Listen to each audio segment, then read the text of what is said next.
Sometimes there were a couple of faculty members that would play. Yeah. Father Joseph Freeman would like to play basketball, and he had elbows. He had very sharp elbows. Me, I just played defense. I was a terrible shooter. So all I did was play. Since I'm not that tall, I just played guard, and I didn't have a go-to move. I was a terrible shooter, and lo and behold, the guys started picking up the pace of the game, and they won. And then the next day, some of the team told us that it was because of us showing up that they pulled it out. It was pretty good. Yeah. Okay, so my name is Jan Stevenson, and I am a big Rockhurst College basketball fan, and now a Rockhurst University basketball fan. And this right here is where my family had season seats. So my dad would sit here because he'd be closest to the referees, and then Mom and me. Behind us would be Pat Caldwell's mom and her friend Nora. And so we always sat right here and got to see all the action. So it's very special for me. I have a sweatshirt, because I want to tell you, I was 11 years old when the 1964 team went to the NAIA and won the championship. Of course, the famous Ralph Telkin, number 4. You've never seen anybody handle a ball the way Ralph Telkin could manage that court. He was a delight to watch. That was really it's good. 1964, so you were, I mean, for me as a kid, it was the Beatles and the Rockhurst College basketball team. That's what it was in '64. That's me. Ralph could stop anybody. That was his goal in life, just to keep somebody from scoring.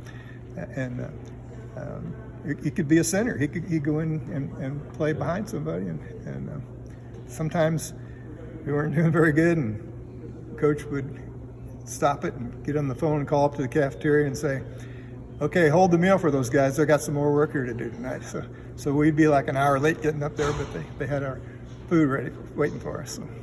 But that drainage used to be somewhere out there by where that electricity stuff is out there, and he had a way of getting in here. But because that time we had lunch a few weeks ago, I said, "Ralph, tell us about how you used to sneak in the gym to the drain." He says, "If I told you, I'd have to kill you." The Chiefs got the red coaters. We're going to games here. We go, wouldn't it be a fun idea to be the blue coaters for Rockhurst?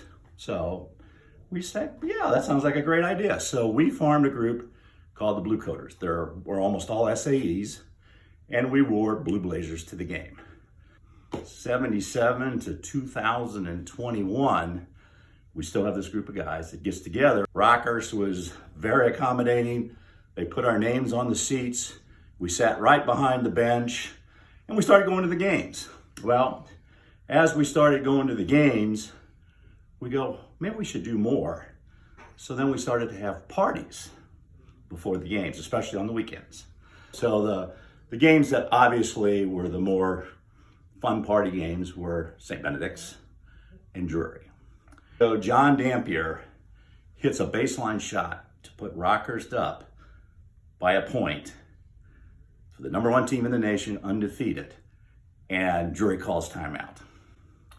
So Drury calls timeout, and one of our members, George McDonald, who knew Jerry because Jerry had cut him from the team, jumps over the side and pats all the guys on the back. And anyway, Rockhurst went on to win the game. I was like, I'm coming to Rockhurst. Got another Juke All-American, Josh Roberts, coming to Rockhurst. I think it's only right. You go ahead and cross the street and come with us. and John Burke, he made the decision. He committed here, and I tell you this, man, it was a great experience after that. When I got the chance to meet the finalists who were getting the job, I met Coach Diener, and Coach Diener's energy was just outstanding. I said it was more than just basketball. It was the charisma he carried. It was the positive energy he brought so forward. He's very passionate about the game, and that's what I loved about him. He was a coach. He's a player's coach, and he's one of those coaches who really cares not only about your basketball life, but he cares about your, just your overall stability. Some players took 1 time to get that mile time. Me personally, it took me 8. Took me 8 to get a 7-minute mile time. I ended up getting it in like 6 minutes and 33 seconds. I could have got it a lot faster, but of course I tried to cut a corner, and Diener gave me hell about it.